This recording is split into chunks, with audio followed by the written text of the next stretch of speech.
Good morning, children. Hope you are all safe by the grace of God. Let us get into our lessons. Today, we are going to discuss the third chapter in chemistry, 6th standard chemistry, that is elements, compounds, and mixtures. The name of the lesson is elements, compounds, and mixtures. So, what are elements? Any idea, children? You might have learned in your lower classes what are elements. Elements are nothing but an element is a substance that cannot be split into simpler substances by chemical means.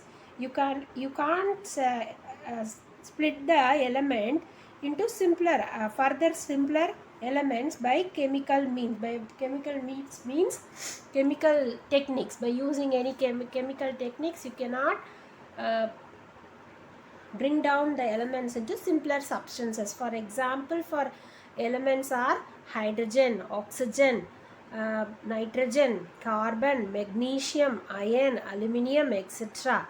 Okay, so it was about 115 elements were known so far. 115 elements were known so far. Okay, children.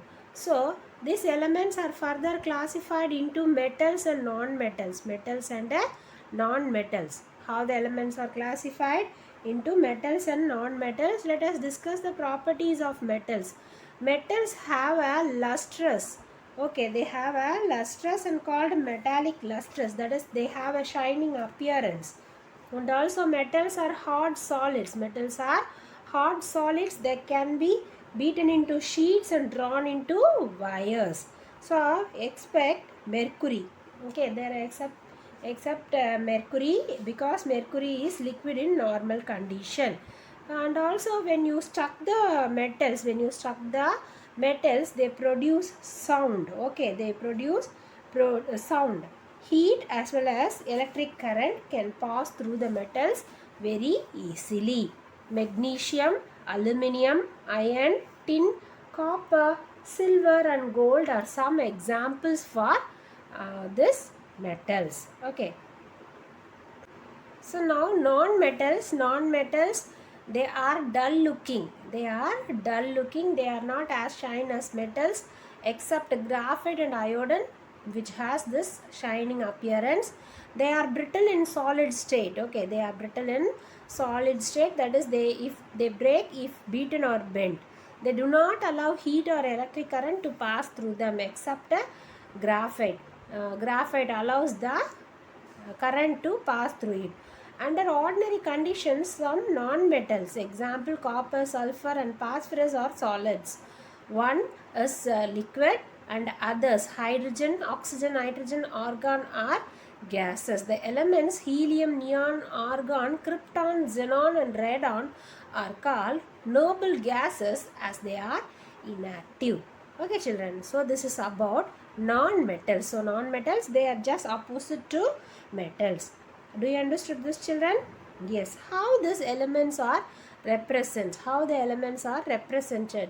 See, instead of writing the name of the full elements, we can represent them by simple symbols. Okay. See, we can either represent the element, either the first letter of the element or the first two letters, or if the first two letters are similar for some elements, then what we can do, even we can write the first letter and the third letter. Okay, apart from that, some elements are symbolically represented by their Latin name.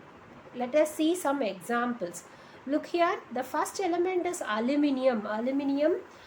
Keep in mind always the first letter should be the capital letter. The first letter should be the capital letter. Do you understand, children? So aluminium, Al, argon, Ar, bromine, Br, calcium, Ca, carbon, C. See, look at here.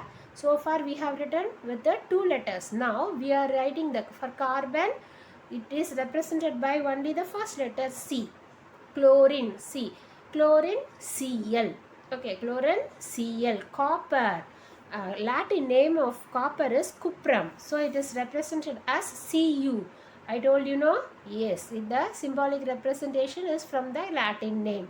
Fluorine, F. iodine, I, gold. The Latin name of gold is aurum, aurum, Au. Hydrogen, H. Iron, Latin name is ferrum, so Fe. Lead, Latin name is plumbum, Pb. Magnesium, Mg. Manganese, Mn. Mercury, Latin name is hydragrium, and so the symbol is Hg. Nitrogen, N. Neon, Ne. Oxygen, O. Hope you have understood well. So thank you children. Meet you in the next class.